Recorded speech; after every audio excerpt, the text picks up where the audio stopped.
शुरू अल्लाह के नाम से जो बड़ा मेहरबान नहायत रहम करने वाला है।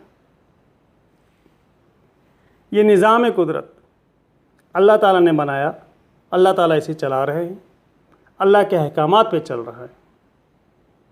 बज़ाहिर इसमें एक तरतीब नज़र आती है, एक तवाज़न नज़र आता है कि हर चीज़ अपना अपना काम कर रही है। हवा वक्त पर चलती है, सूरज वक्त पर निकलता है, दिन वक्त पर चढ़ता है, बारिश अपने वक्त पर होती है, और ये सब की सब मोहताज है अल्लाह के अहकामात की।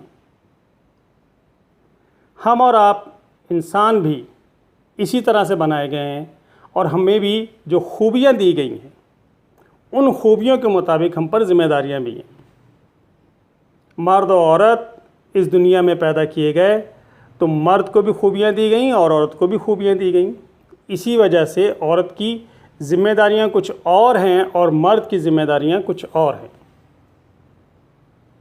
मर्द को अल्लाह ताला ने क़ुव्वत अता की, अच्छी मज़बूत जिसामत अता की, और इस मज़बूत जिसामत और क़ुव्वत और ज़हानत की बुनियाद पर उसे अपने घर का हुक्मरान बनाया गया, उसे अपने घर का बड़ा बनाया गया। उस घर में जिसमें उसकी बीवी रहती है और उसके बच्चे रहते हैं।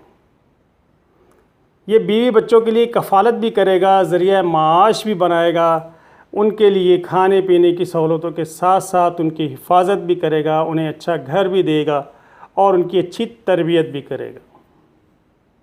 ये तमाम ज़िम्मेदारियों का बोझ मर्द के सर पर है, और जो ये बोझ बड़ी आसानी और ज़िम्मेदारियां बड़ी मोहब्बत और बड़े खुश उसलूबी के साथ निभाते हैं, वो मर्द इस दुनिया के कामयाब लोग, मर्द वही लोग माने जाते हैं कि ये लोग कामयाब लोग हैं।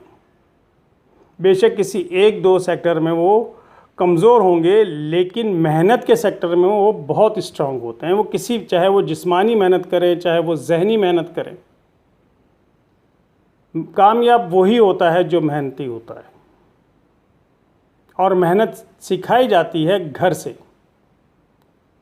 किसी के भी घर से आपको मेहनत सिखानी पड़ेगी तो वो कामयाब होगा, और अगर घर से आप उसको सुस्त और काहिल बनाएंगे तो वो नाकाम होगा।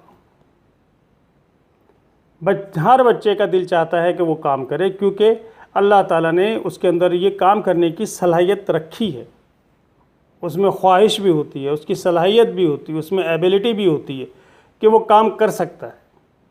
लेकिन इसको जंग लगाया जाता है बहुत ज़्यादा प्यार करने वाली माँओं से और बहुत ज़्यादा प्यार करने वाले बाप से। बाप और माँ अपने बच्चे की हर ख्वाहिश को पूरी करते हैं।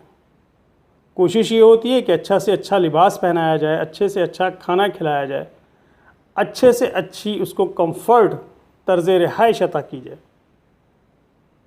ये तो हर माँ बाप चाहता है। बहुत से लोग हैं जिनको ये नहीं मिलता, और बहुत से लोग हैं जिन्हें ये सब कुछ मिल जाता है। तो क्या होता है, जिन लोगों को नहीं मिलता वो सारी उम्र इसकी एफ़र्ट करते हैं, और जिनको मिल जाता है वो कहते हैं कि जैसे पहले मिला था वो अब भी मिलता रहेगा। ये वो लोग हैं जो मेहनत से जी चुराते हैं। ये मेहनत से जी चुराते हैं और फिर दुनिया इनसे जी चुराती है कि यार ये आ गया, ये फिर कोई तकाज़ा रखेगा, फिर कुछ पैसे मांगेगा, फिर कोई अपनी ज़रूरत ज़ाहिर करेगा, और फिर मुझे इसके लिए कुछ ना कुछ करना पड़ेगा। तो लोग उससे नज़रअंदाज करने शुरू कर देते हैं, उसकी बात को अहमियत नहीं देते। जब तक माँ बाप ज़िंदा हैं वो सारी की सारी ज़िम्मेदारियाँ अपने ऊपर रखते हैं, और इसी ज़िम्मेदारियों को देखते हुए उसकी शादियाँ भी कर देते हैं ऐसे बच्चों की। लेकिन जब माँ बाप सर से उड़ जाते हैं या ज़ईफ़ हो जाते हैं, फिर वो बच्चा क्या करता है? वो डिपेंडेंट हो चुका है, वो बाहर के लोगों से खौफज़दा है, वो नफ्सियाती मरीज़ बन चुका। अब उसको कमाने से भी डर लगता है, बाहर निकलने से भी डर लगता है, लोगों से बात करने से भी डर लगता है। वो घबराता है, वो कहता है कि जो चीज़ है मुझे घर पर मिल जाए, चाहे कोई भी ला कर दे। और जिसके आसपास कोई नहीं होता, अल्लाह ने ज़रिए तो बनाए होते हैं, वो कहीं ना कहीं से उसको खाने पीने का ज़रिया देता है, लेकिन इज़्ज़त उस बच्चे की नहीं होती। और सारी इज़्ज़त ना होने की वजह उसके वो पेरेंट्स होते हैं कि जो इसे वक्त पर सही गाइड नहीं करते। आप और मैं इस सिलसिले में क्या कर सकते हैं? सिर्फ इतना कर सकते हैं, जो आपके हाथ में है वो आप कीजिए, जो आपके हाथ में नहीं है उसके लिए आप कुछ भी नहीं कर सकते। तो बच्चों को मेहनत का आदी बनाइए। ऐसे बच्चे थोड़े से बेहिस भी होते हैं। उनके सामने अगर उनका अपना बच्चा भी रो रहा होगा तो वो कहते मैं क्या करूं, मेरे पास है ही कुछ नहीं। अगर उसकी अपनी बीवी किसी ज़रूरत का ख्याल करती है तो इजहार करती है, तो वो कहता है कि मेरे पास तो नहीं है। फिर उसका रुख होता है बीवी के मैके वालों की तरफ, अपने ससुर की तरफ, अपने सालों की तरफ, और वहाँ भी वो अपनी ज़रूरियात का इजहार नहीं करता, बल्कि बीवी को प्रेशराइज़ करता है कि वो जाकर उनसे कुछ ना कुछ लेकर आए। और वो जब वहाँ से लाती है तो उसकी आदत पड़ जाती है, और वो बार बार तकाज़े लेके बीवी को भेजता है कि जाओ जाके अब्बा से कहो या अपने भाई से कहो कि मुझे इस चीज़ की ज़रूरत है, वो पूरा कर दे, मुझे इस चीज़ की ज़रूरत है, वो पूरा कर दे। और वो बेचारे अपनी बेटी के चक्कर में सब कुछ कर रहे होते हैं।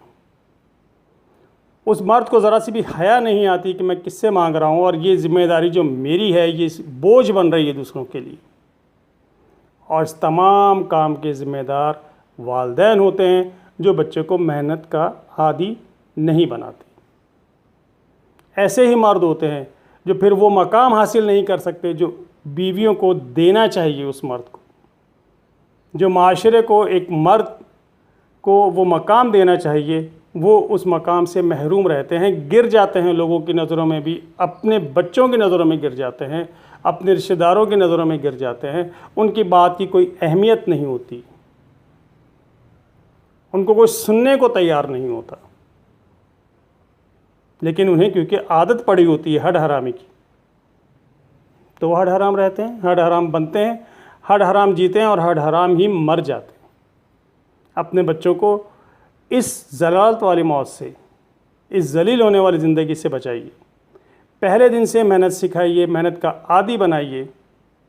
वो तरीके आपको पता है कि किस तरीके से आपने अपने बेटे को खौफ के माहौल से निकालना है, बेखौफ भी करना है, मार्केट में भी भेजना है, बाहर निकलने के लिए भी आपने उसको भेजना है। आपने उसके ऊपर थोड़ा थोड़ा उम्र के लिहाज से काम का बोझ डालना है, ताकि आइंदा ज़िंदगी में जब सारा बोझ उस पर पड़े तो वो बैठ ना जाए।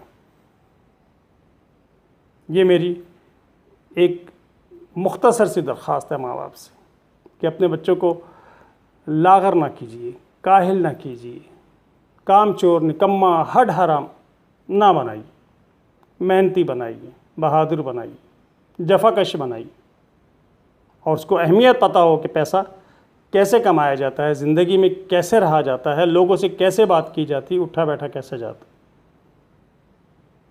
उम्मीद है मेरे कहे हुए अल्फाज में अगर कोई छोटी बहुत गलती हो गई हो तो माफ़ करें। अल्लाह हाफिज़।